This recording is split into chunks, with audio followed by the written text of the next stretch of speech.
The Trek Geeks Podcast Network is proud to have Fansets as its presenting sponsor. Fansets is the home for amazing pin collectibles with over 300 officially licensed Star Trek pins and new releases every month. Stay tuned for a special discount code worth 10% off your next order at fansets.com. Fansets, our pins have character. This is Dan. And I'm Kevin, and we're the Hageman Brothers, creators of Star Trek Prodigy. And you're listening to Discovering Trek Prodigy with Emilie and Mike Bovia. Kick it away, you knuckleheads. Lots of destruction in a simulated fashion.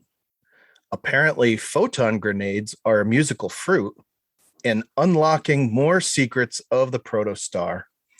We're back from hiatus, so set a course for Gamma Hydra Section 10, but watch out for gravitic mines. I'm Mike Bovia, and this is Discovering Trek Prodigy.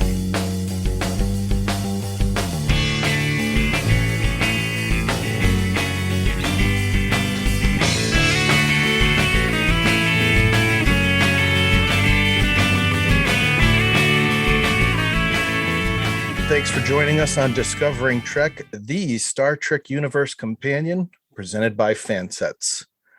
And wow, we go from the Enterprise D to a number of legacy characters to the Kobayashi Maru simulation, and the first Star Trek episode of 2022 did not disappoint. And someone else who doesn't disappoint is my co-host, though she is frequently disappointed with me. She's my progeny, Emilie. And Emilie, how many times would you take the Kobayashi Maru simulation? I would probably give up on the first try. You wouldn't be like Dal and do 100 plus? No, but I also know that it's not beatable, so. That's true. That's true. You're not as ignorant of how it works as he was. So that our listeners are not ignorant, why don't you tell them where they can find us? You can follow the show on Twitter at Discovering Trek, and you can find us on Twitter at Trek Legacy, as well as Instagram with the same handle. You can also find us in Camp Kittimer from time to time. If you'd like to join the conversation there, a couple simple questions and you'll be welcomed in by our admins Haley, Jackie, and Fark. You can subscribe to the podcast by downloading the Trek Geeks mobile app or by searching for us on Apple Podcasts, Spotify, and Google Podcasts. So that's where you can find us. So as we have discussed quite frequently on this show, our goal for our guests is to either have those that are within the target audience, like Emilie's age group, on, or their parents. And today our guest is a mother of two children that is within the target audience of Prodigy, and she is a huge fan of Voyager, who hopes that in 2383, Janeway and Chakotay are married. Welcome to the show, Kellyn Goncalves. How are you tonight? Good. How are you? Thanks for having me. Oh, and that is absolutely true. So what are your kids thinking of Prodigy so far? So my kids are brand new to Star Trek. Over the last few years, I've been more active in the fandom. So they've kind of, they're starting to slowly just know, like, okay, Mama loves Star Trek. My daughter is obsessed with Janeway, so like she was so excited to start watching Prodigy, and my son really got into it. He was like, I can't wait for the next episode when the first one aired. That's great. And of course, Grace is in love with Murph. Like wanted a Murph stuffed animal right away. I'm like, I'm sorry, there's not even merchandise out yet. Who doesn't want a Murph stuffed animal? So for Christmas, I got a pillow made that's like in the shape and has the picture, and I put a recorded voice inside. That's cool. And it's like the best thing ever. I was like, I'm a little more excited than she is, but she loves her Murph. That is great. That is great. Well, why don't we get into the next episode of Prodigy. But before we do that, here is a reminder that this episode of Discovering Trek provides spoilers for the Prodigy episode Kobayashi. If you have not watched yet, head over to Paramount Plus, watch the episode, and then head back and listen. Failure to do so leaves you open to spoilers. Episode 6 of Star Trek Prodigy, Kobayashi, aired January 6, 2022. It was written by Aaron J. Walkey and directed by Alan Wan. What is the breakdown of the episode? Protostar comes out of warp, and the crew all want to know what just happened. Computer trajectory shows that they've traveled 4,000 light years from the Delta Quadrant all the way to the Gamma Quadrant. Most of the crew decides that they want to contact the Federation. Everyone except for Dow. He finds the Kobayashi Maru test on the holodeck and runs through multiple simulations with the best of Starfleet and fails each time. Gwyn and Zero work to figure out why Hologram Janeway doesn't know about the Protostar and its mission, and finds out they need to declassify a file. Dow finally performs well, but accidentally destroys his ship, learning that it's a no-win scenario and he needs to rely on his crew and their abilities. He comes to talk to the crew as they unlock another mystery of the Protostar. Thank you, Em, for that awesome, what usually is a 6-sentence synopsis. Because of how great this episode was, we had to expand to 7 this week. So let's get into all of our thoughts on this week's episode. And we will start with our guest, Kellyn. What did you think of this episode this week? By far, the best episode. There's my cat, May. By far the best Prodigy episode that I've seen. Yeah, I mean, there's no denying that. We were floored when we saw this episode. Oh, I mean, me probably more than her, but even she was like, wow, I can't believe they're bringing back all these characters. Yeah. First, I didn't pick up on it, and then I was like, wait, what? Yeah, I mean, my kids were like, who are all these people? And I was like, oh, this one's, part of this crew and blah, blah, blah. And I'm like, you don't know any of this, but this is amazing. Well, and I actually put this on Twitter yesterday when the episode dropped, that this episode really encompasses what Prodigy is all about. Yes. It's putting it out there, all this legacy stuff for the kids, and it's getting the kids now to engage their parents that have watched. And now there's conversation going with the kids and the parents about it. I mean, this is what Prodigy is about. Absolutely. I was thinking also that I love that it's introducing to the kids that are in the audience through Holo Janeway explaining things to the kids on the crew, Right. like explaining what a holodeck is, and it's like they're learning while the kids in the audience are learning. I think that's so cool. Em, what were some of your thoughts on this episode? I really liked how they introduced the holodeck with Murph just getting lost all of a sudden.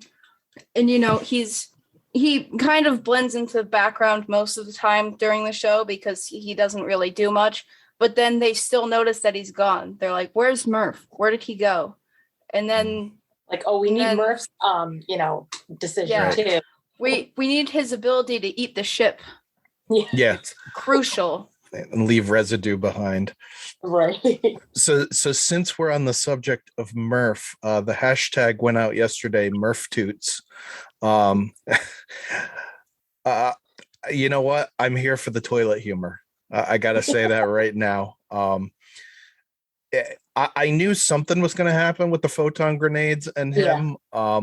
And I thought it was just going to be the burp. And then toward the end, I said, hold on, wait a minute. Did you guys hear that? Em and my wife, they're like, what? I said, he just farted too.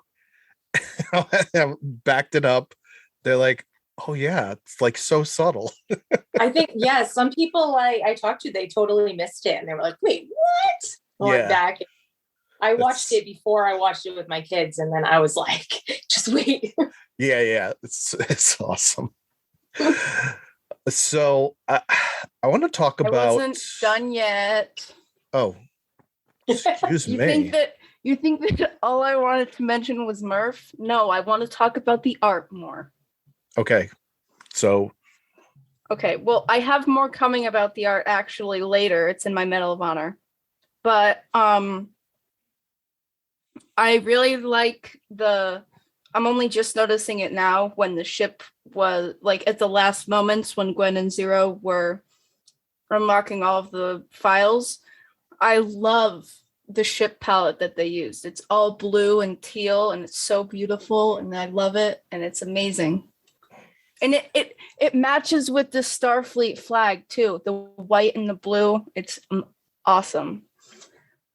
I also really liked how Dal chose to save Gwyn instead of everybody making him go back. I think that was good character growth. And that's actually something I wanted to talk about. Yes, same. We see a little bit of tension between the two of them, and it's not the angry tension that it used to be. Right. It's now kind of that uncomfortable teenage tension, Yeah. Like he doesn't want to admit that he was the one that decided that. Right. Go back. But he's still trying. He's still trying to be like this big guy that doesn't care about anything. Right. But at the same time, he also says, "Oh, but we made sure that there's a cot for you or a bunk for you." So it's kind of that back and forth. Yeah. What do you guys think? Do you think that there's going to be a little thing between Dal and Gwyn this year or in the future? I do think so, and I kind of hope so as well. Yeah. I feel like it would definitely go along with the story of, I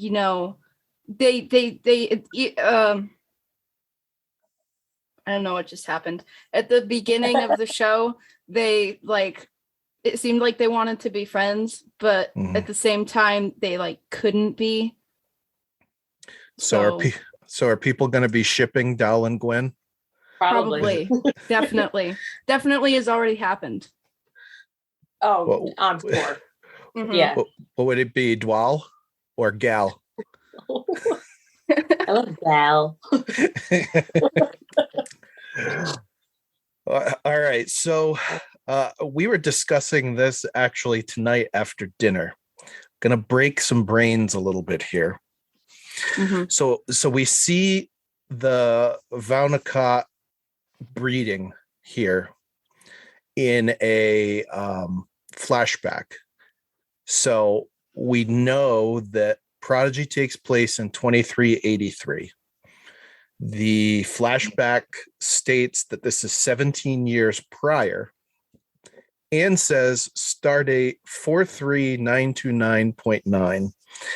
And people all over the internet have already deciphered this. Takes place between the TNG episodes Sarek and Menage a Troi. Okay. So, with that being said, according to this, Chakotay was in the Delta Quadrant before Voyager was in the Delta Quadrant. Yeah. So there's two of them. Yeah. So this is going to make for some really interesting stuff going down the road. And I'm here for it. I think this is cool. I love all that timey-wimey stuff. I really do. Well, it's either time travel or cloning, and I want both of them equally because both of them would be just insane. Right. And like alternate universe. Right. Yeah. And this kind of goes back to what I've talked about going forward on this show is that you have the stuff that's there for the kids. I mean, the toilet humor, yeah, it's intended for the kids, but I loved it. But then you also have this deep stuff like that the parents are like, we got to know what's happening here. Yeah. So That's what a lot of shows are. I feel, growing up watching like Rugrats. Now when my husband and I watch that, we're like, oh my God. Like a lot of it is like way over kids' heads. So Toy Story. Yep. Wait, exactly. What? Now Nothing. I want to watch Toy Story. You'll probably understand more now. Yes. That means that I've grown up. I don't want to think about that. No. Library computer, data being received. All right, so let's get into some of the callbacks from this episode, because even if you take out the legacy characters, there was still a ton in this episode. So what did you come up with, Kellyn? Well, I mean, obviously the needs of the many outweigh the needs of the few. And that was a fantastic moment between them. And I just absolutely snorted laughing when he high-fived to live long and prosper. I just was like, oh my gosh. That was one of the funniest parts for me. I put in my notes Vulcan high five for that one. Yeah, absolutely. We should all adopt that. One callback that, like, I don't know if you're not a Voyager fan, you might not understand, is Janeway's holodeck program, the Jane ear. That's what I put down. They never called it that, I don't think. Right. It was Janeway Lambda 1. Yeah. Yeah. So that was cool to see. On my list, I wrote down very quick things, and I have Janeway's novel, and I just looked at it for like 5 minutes while you were talking, trying to figure out what it was. I was like, did she write a book? Yeah, and then you remembered, right? Yeah. Yeah. I thought it was cool. The butler comes out and calls him Master Poggy. That was great. That was very funny. Em, how about you? What did you come up with for callbacks? I didn't come up with a lot because this time I was really lazy and I just wrote down the things that I could easily notice. So I have the game, which is all that it's called. It's the Katarian game. Yeah, mind control game, the little disc thing. And then the Vulcan match from TOS. The Caliphie. Yeah. I noticed that. That was pretty cool. That used to be one of my favorite episodes. I think it probably still is one of your favorite episodes. It's one of the better episodes from TOS. Yeah. Yeah. I like some of the weird episodes too. I like that episode. I don't even remember what it's called, but the one with the green hand with the ship and the Apollo. Who mourns for Adonais? Yep. Yeah. Yep. So I had that mention of SETI Alpha 5 for skydiving from the Wrath of Khan. Obviously, the Kobayashi Maru started with the Wrath of Khan.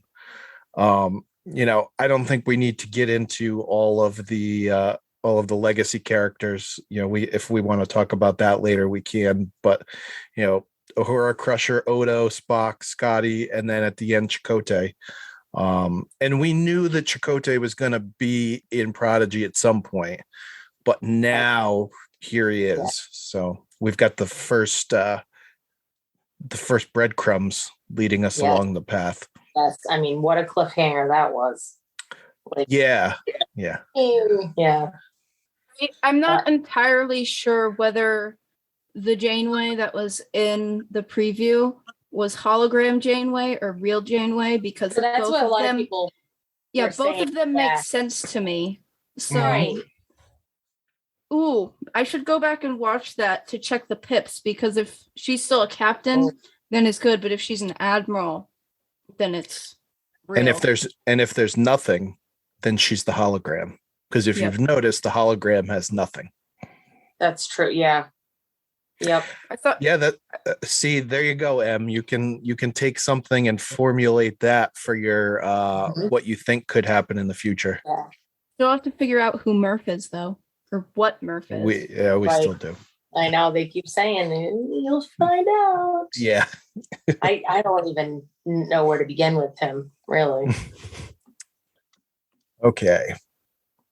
Please specify how you would like to proceed, sir. So now we move into our lessons learned, the Starfleet Academy portion of the program. And Star Trek has always been something that's tried to teach the audience something about itself. And now Prodigy is bringing that to the next generation of its viewers. So what do we think, in our opinion, is this episode trying to teach us, the younger audience, or whoever? And I thought there was a few different things that this episode brought up. Do you have your hand up, Em, to go first? Yes. Okay.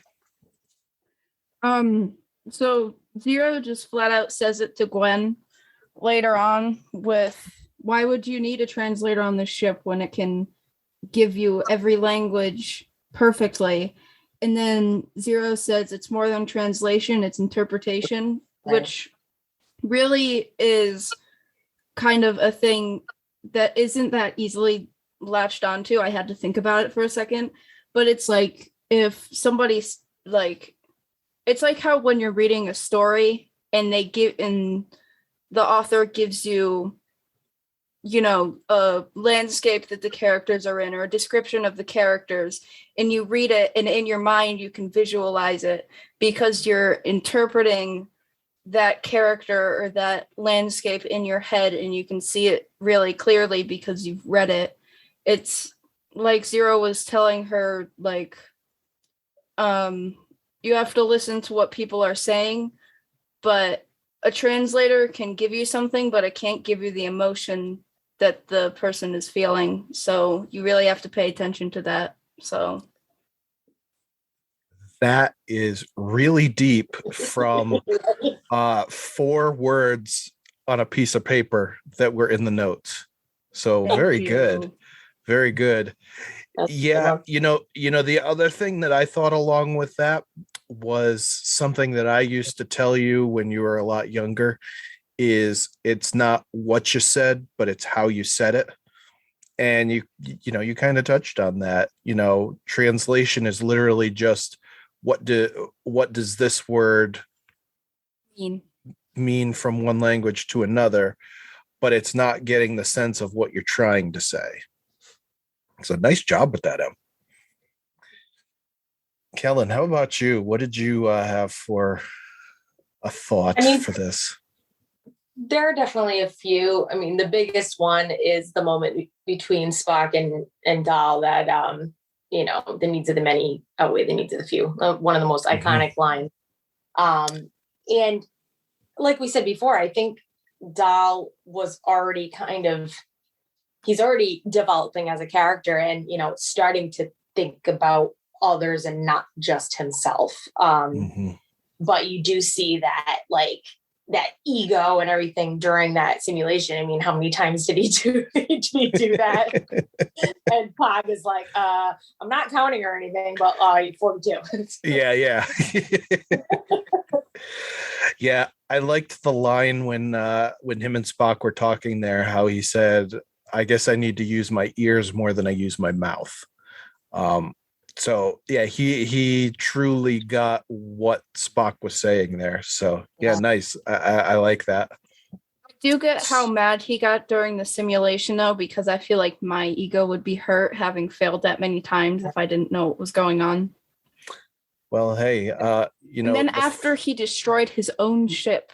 Oh God. I mean, no.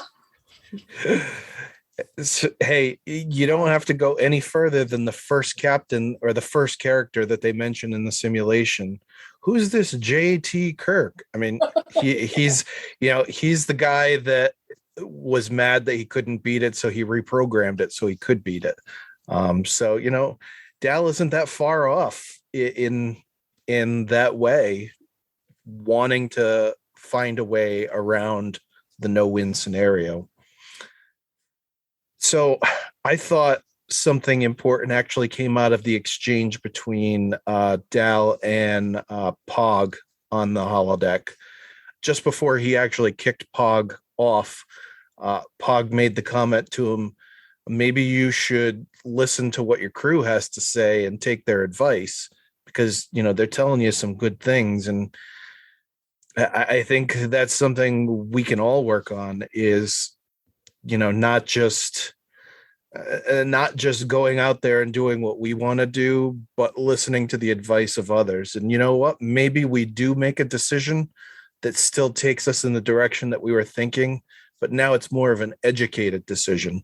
I've got a couple of people that work under me at work. And one of the things that I always do, you know, when we've got a big decision to make, is we'll meet and we'll talk. And I want to get everybody's opinion on the matter so that, you know, we can formulate something good before we put something into process. And if that means that, you know, what I came up with isn't the best, whatever. But, you know, the important thing is that you do the right thing. And sometimes that means taking other people's advice. It kind of goes along with, this happened a lot in Voyager. Chakotay always, you know, trying to give his opinion to Janeway, like, I really don't think this is a good idea. And a lot of times Janeway was like, nope, like, we're doing it this way. Very stubborn, you know, and it kind of always went back to like, oh crap, you were right, you know. Yeah. Scorpion comes to mind. Oh yeah. That whole scenario. Yeah, absolutely. I hadn't even thought of that, but you're absolutely right. I didn't until right this second. Came off. That's great. They always do lead to very good episodes, though. Yes, absolutely do.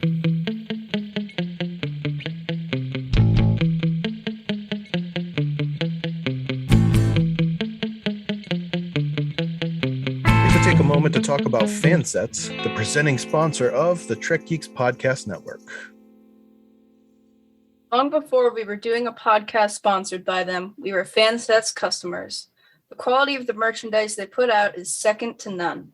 It's not just Star Trek that they offer, as they have something for all different types of fandoms, including Scooby-Doo, DC Comics, Batman 66, Harry Potter, and Rick and Morty. You know, it's funny that this latest episode has Uhura in it, because the first release for 2022 is a beautiful Uhura pin from TOS with the Enterprise and one of those colorful 60s planets in the background. So keep an eye on fansets.com for those and over 300 officially licensed Star Trek pins, including the Delta's Done Right collection, the Micro Crew pins, episode pins, and many other great designs. So go to fansets.com and put a whole bunch of pins in your cart. As a listener to the show, you can receive 10% off your next order from Fansets by using the code DiscoveringCheck at checkout. And remember that you receive free shipping in the U.S. on orders $30 or more. Fansets. Our pins have character. And we thank Fansets for being the presenting sponsor of the Trek Geeks Podcast Network. We'd also like to take a moment to discuss a special event. On January 15th, the Trek Geeks Podcast Network, in combination with Roddenberry Podcasts, invite you to Trek Talks, a 6-hour live stream telethon to benefit the Hollywood Food Coalition. The Hollywood Food Coalition helps those less fortunate by providing a hot, nutritious, multi-course meal 7 nights a week. Join us as 60-plus Star Trek luminaries come on to regale us with stories, discussion, and serious conversation. And with John Billingsley as one of the hosts, you can guarantee that there will be antics. So this is all to benefit a great cause. So go to YouTube or Facebook live on Saturday, January 15th at 3 p.m. Eastern, 12 Pacific. And check out trektalks.net for a detailed guest list and how to donate.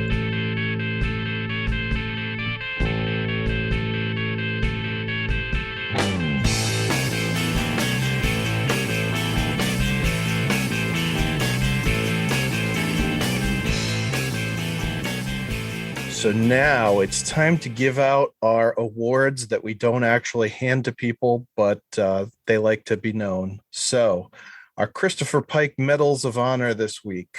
So Em, since I'm sure your Medals of Honor include something animation related, why don't you go first? They actually don't include animation, but they do include a lot of art. So the first thing that I wanted to give a Medal of Honor to... Excuse me.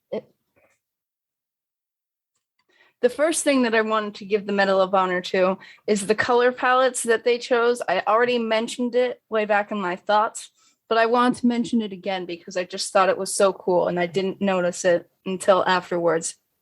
So what I noticed is that every single scene with the diviner has a lot of red in it. It's all red and orange and yellow color palette, and it's awesome. And it really shows just like that evil intent kind of thing.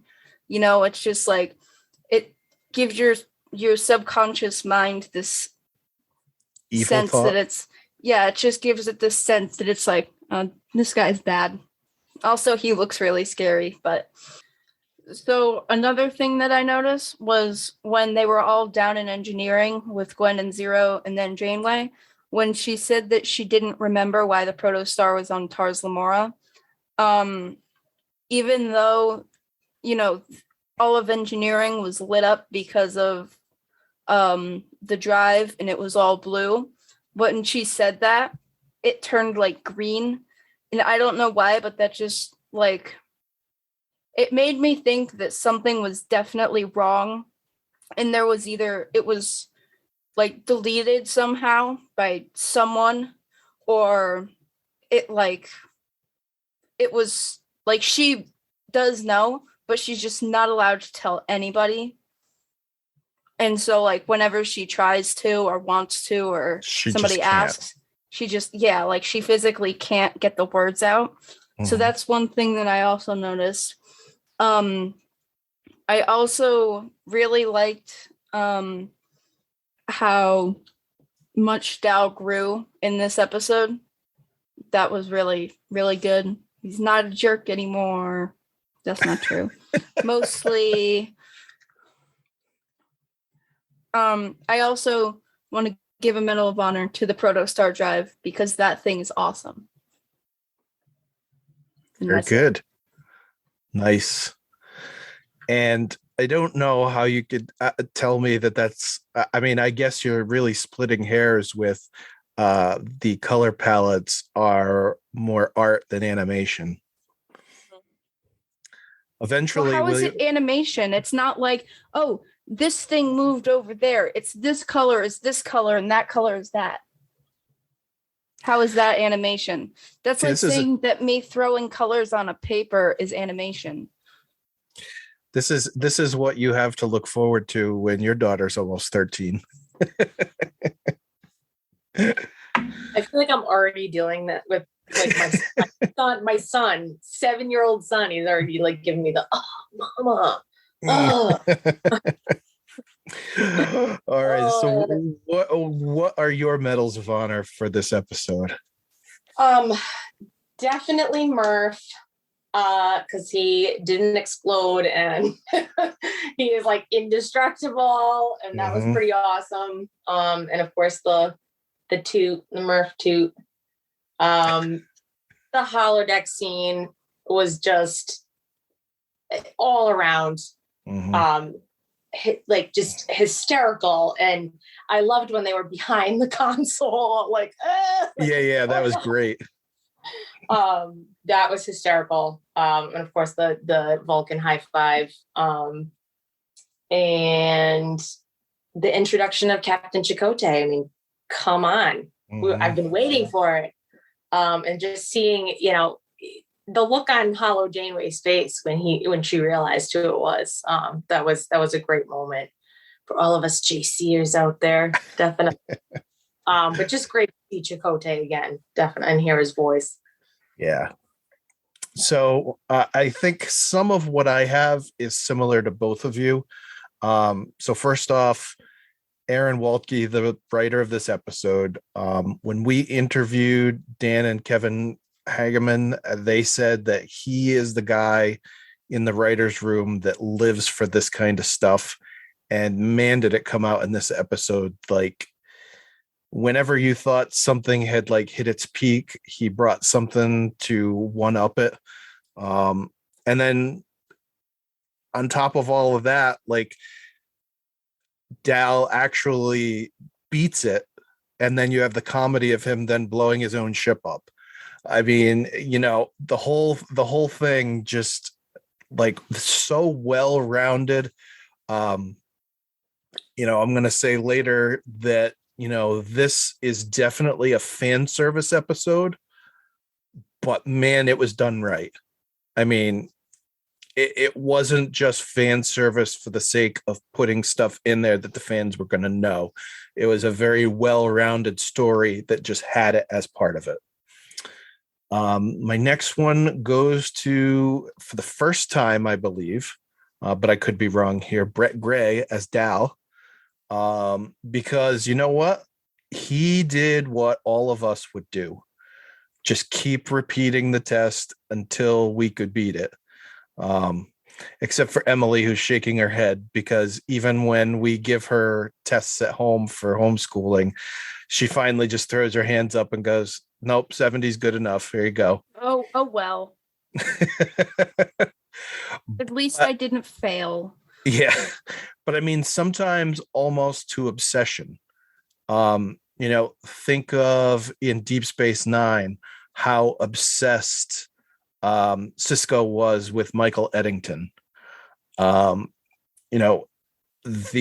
obsession that went into defeating the Krenim in Year of Hell. All of that, we've seen this obsession before. So Dal is actually shaping up to follow in the footsteps of some of these greats, and actually got to work with some greats on this episode. And then finally, I think the best taste of all, the end card on this episode, in memory of Rene Aubergenois, James Doohan, and Leonard Nimoy, who inspire us to go boldly. So nice that was put there. I know a lot of people, it's been a couple years now since Rene and then Aaron Eisenberg both died. So I know the two of them were on everybody's mind, but Jimmy Doohan and Leonard Nimoy obviously were huge parts of the franchise as well. And let's not forget that this is the first time we've had Gates McFadden in a speaking role since Nemesis. So pretty cool there. One thing that I also want to mention, and I completely forgot, is I really love when Dal just goes completely insane in that one turn with like the rock music on the bridge. And he's just like, they can't hear us. Like his eyes are like bloodshot. And you know what I forgot to actually bring up too, that I thought, and I probably would have brought this up at the beginning of the episode, but I just completely forgot about it. His nicknames for everybody. I was just going to say that I love Big Red. Yeah, Big Red. Jelly Man, pointy ears, earpiece, mustache. So amazing. Cool.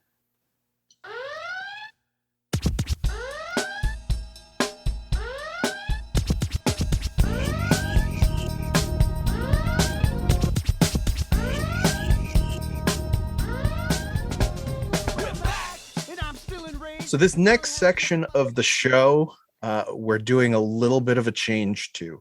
So this used to be the section that was the transwarp conduit to the Delta Quadrant, but changes to Prodigy have brought on changes to Discovering Trek. So from henceforth, this will be engage the Protostar drive as we figure out what could happen going forward based on this week's episode, previous storylines. And so our predictions can be as short as what's going to happen next week or as far ahead as the end of season 1. So, Kellyn, why don't you go first? Because I have a feeling I know where you're going with this one. Do you?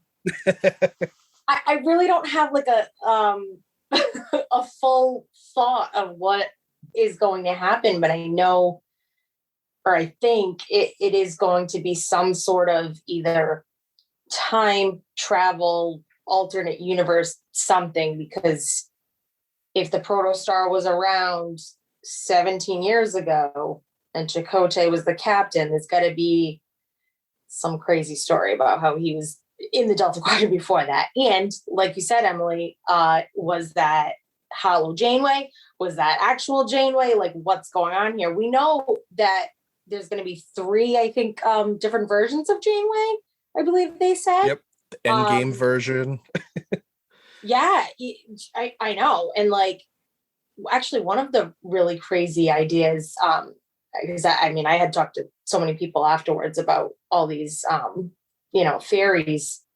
And what if it like wipes out the timeline of what actually happened, and like, oh geez, how Voyager came home, and like, I don't know. It's like there's so many. It's a little scary. Mm-hmm. Like, what's gonna happen? Yeah. Obviously, yes, I would love for Chakotay and Janeway to be married or whatever. They're married Wedded in the bliss. books. Yes. In the Kristen Beyer books, they are married. Mm-hmm. And she wrote those very well. Oh yeah. The way she writes those characters, mm-hmm. it's like she was on the original show. Yeah. So are you adding on to that, or do you want to state your thought? Oh, neither. I just want to say you're the most amazing person that I've ever met. Were you talking to me? Not me. That's for sure. All right, explain yourself, kid. What, with the theory or with that? Oh. Oh, so that's why, because of her theory and your love for out there theories. Like, awesome. Right when she said, I shared it with everybody, I was like, I want to be your best friend. Oh, we had so many different crazy ideas. They're just like, oh my God, it's could go on and on. We'll see what happens next week. I don't even know where they're going to go from here. Yeah. Okay, so I don't remember exactly what happened at the end of the episode, but when we saw Chakotay and Janeway said something, what did she say? Oh, I don't remember what she said. But I think that what did she say? Is it about how I'm starting to think that you weren't my first crew? Is that the part? No, what she said to Chakotay during the holodeck or hologram thing. Oh, someone was boarding, right? Boarded or something? Yeah. Yes. After that happened, or what was happening, my theory is that it was people from Tars Lamora. They were boarding there, and maybe it was the diviner, or what's his name?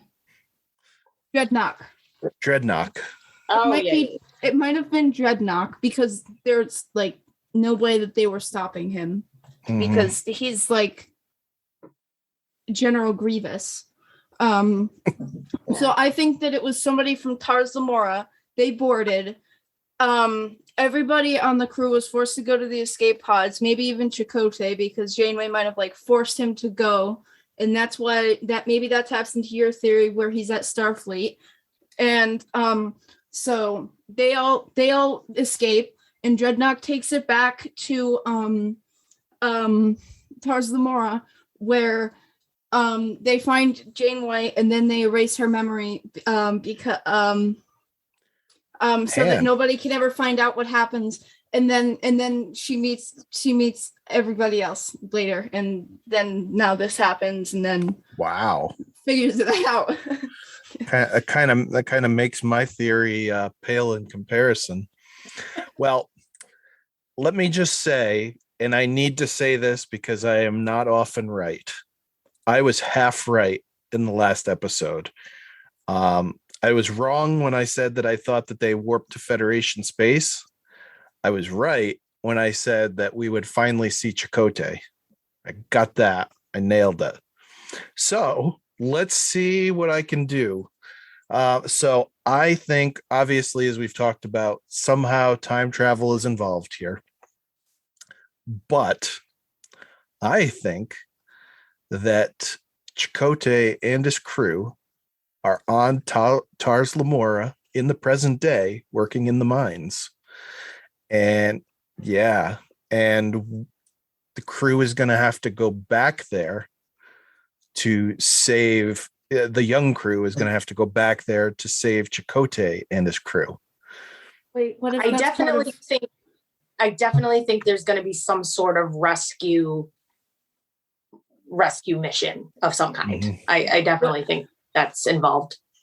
What if that's what happens in part of my theory, where instead of leaving, they're taken hostage and then they go to Tars Lamora where they have to work in the mines and then they get rescued and then everybody figures it out. There you go. This is my favorite part of Star Trek. I know. So I mean, this is a cool episode, but I mean, in the end, like, as awesome as this was, we have a lot of questions going forward that need to be answered. And there's only 4 more episodes before the hiatus again. So I'm wondering how much we're going to get. Exactly. That's what 4 weeks. Yeah. Maybe in the last episode, they find Chakotay in the mines. Maybe. And then it's a giant cliffhanger. I hate those. Oh, gosh. Yeah. It will be. It totally will be. I know it. Just to mess with us. Yeah. Well, Kellyn, thank you so much for coming on. Like I told you when we were communicating, when I saw that Chakotay was a part of this, I said to myself, we got to try and bump her up a week and get her on for this one. I appreciate that. So where can you be found if people want to carry on the conversation more online with you? I am on Twitter as CoffeeMateJC. I am also on Instagram as the same thing, Tumblr as the same thing, and I have a TikTok that is all Voyager 47. Find me. Wow. I make hilarious TikToks. I think you're going to have to trademark your name. I should. Yeah. Good one. Garrett Wong actually recognized it when I was in Vegas. Really? And Megan, they were like, "You're Coffee Mate, JC." Like, yes, I am. I have a question. Does the JC in your name stand for Chakotay? Chakotay. We were talking about that today, that people like mesh it together. And I mean, yes, it is for Janeway and Chakotay. Yes. We had the J-Sears. Because who wanted to see 7 in Chakotay? I don't think anybody did. No, thank you. Thank you. Say that loud and clear for the people in the back. I remember when Voyager was the first series that she watched all the way through. Nice. And I remember that's not true. I didn't watch the 1 episode where Kes came back, but that's it. Oh, okay. I still never watched that. Fury. Yeah. I know it freaked you out. Yeah, we started it and I was terrified. Oh my gosh, how fun. We get to the episode where she's experimenting on the holodeck and she's like, "What? How does this make sense at all?" It doesn't. I'm like, "Yep, there you go." And it's like, even if that was out of the blue, but they also didn't then go from there and like build it up. It was just like nothing else. And then, hey, we're like dating. No right. No chemistry. Like, well, you don't get to know what happened. I love them both as characters and actors, but they did not have the chemistry that Kate Mulgrew and Robert Beltran had. And do you listen to the Delta Flyers? I have a little bit. To be honest, I haven't listened to a lot of podcasts lately. Yeah, I'm sure. They are JCers. It's hysterical. We actually sent them a package of T-shirts with like designs that we've made and mugs and all that because every week Robbie's like, come on, like they need to be. I'm like, see? So they're like, I understand the JCers now. Mm-hmm. Yeah. Yep. So it's time. I have a good feeling. Hey. All we need is an acknowledgement of Yes. something. That's all we need. It's a kids show. I understand that. We just need an acknowledgement. Don't forget that you can support Discovering Trek and the Trek Geeks Podcast Network by subscribing to bonus content on Patreon. Get access to unedited audio of all of our podcasts and lots of other perks. If you'd like to support this and the other member podcasts of the Trek Geeks Podcast Network, beam on over to patreon.com/TrekGeeks, where subscriptions start as low as $2 a month. For more great Star Trek discussion, check out the aforementioned member podcasts on the network. In addition to Discovering Trek, there's Trek Geeks, Rewind, Politreks, 5-Year Mission, Deep Space Pride, Infinite Trek, The Divine Treasury, Sci-Fi Sisters, and the newest shows Drawn to Trek, Science Station 2, and With the First Link. You can find all these shows and where to listen on trekgeeks.com/listen or by downloading the Trek Geeks mobile app. Trek Geeks Podcast Network. No one talks Trek like we do. So, Em, what does the intrepid crew of the Protostar have in store for them next week? When a mentor from Dal's past persuades him to use their Federation cover for personal gain, the crew quickly discovers Starfleet has protocols for a reason. First contact next week on Discovering Trek Prodigy. And that's First Contact. Episode 6 gave us fan service done right while still providing a high-quality new story that we could all enjoy. So what happened previously to the Protostar? And where is Captain Chakotay? Keep tuning in weekly to Discovering Trek Prodigy to see how this all unfolds. Until then, never stop discovering. Music for Discovering Trek is provided by 5-Year Mission.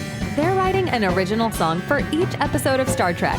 Hear more of their music at 5yearmission.net. Discovering Trek is a production of Coconut Media Works. Executive producers Bill Smith and Dan Davidson. For more great Star Trek discussion, discover the other shows of the Trek Geeks Podcast Network at trekgeeks.com or find us in Apple Podcasts, Spotify, or your favorite podcast app.